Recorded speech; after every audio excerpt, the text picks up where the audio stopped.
সুন্দরবনের জয়মনের গোল coast guard station হারবাড়িয়ায় দুর্বৃত্তরা হামলা ও ভাঙচুর চালায়।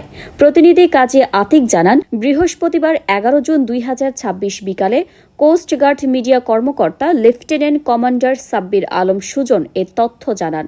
তিনি বলেন, সুন্দরবনের সার্বিক নিরাপত্তা নিশ্চিতকরণ, বনদস্যু দমন, জীববৈচিত্র্য সংরক্ষণ সহ উপকূলীয় অঞ্চলে আইন শৃঙ্খলা বজায় রাখতে বাংলাদেশ কোস্ট গার্ড সর্বোচ্চ পেশাদারিত্ব, সততা ও নিষ্ঠার সঙ্গে দায়িত্ব পালন করে আসছে। সুন্দরবনের বিভিন্ন এলাকায় ডাকাতি সহ যে কোনো ধরনের নাশকতামূলক কর্মকাণ্ড প্রতিরোধে বাংলাদেশ কোস্ট গার্ড নিয়মিত টহল, গোয়েন্দা নজরদারি এবং অভিযান পরিচালনা করে থাকে। বিশেষ করে সুন্দরবনের মংলা থানাধীন জয়মনের গোল এলাকা দিয়ে দীর্ঘদিন ধরে বনদস্যু ও তাদের সহযোগীদের একটি গুরুত্বপূর্ণ ঘাঁটি হিসেবে পরিচিত হওয়ায় উক্ত এলাকায় কোস্ট গার্ড স্টেশন স্থাপন করা হয়েছে। এর ফলে বনদস্যুদের কাছে রসদ, লজিস্টিক সহায়তা, অস্ত্র ও অন্যান্য প্রয়োজনীয় সরঞ্জাম সরবরাহের পথ কার্যকরভাবে বাধাগ্রস্ত হওয়ায় তাদের অপরাধমূলক কর্মকাণ্ড পরিচালনা ক্রমেই কঠিন হয়ে পড়েছে।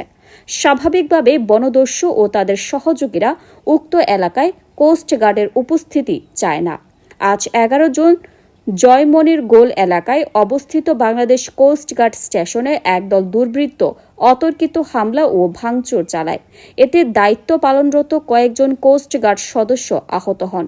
পরিস্থিতি নিয়ন্ত্রণে আনতে কোস্ট গার্ড প্রয়োজনীয় ব্যবস্থা গ্রহণ করেছে এবং ঘটনার প্রকৃত কারণ উদ্ঘাটনে যৌথ অভিযান পরিচালনা করছে।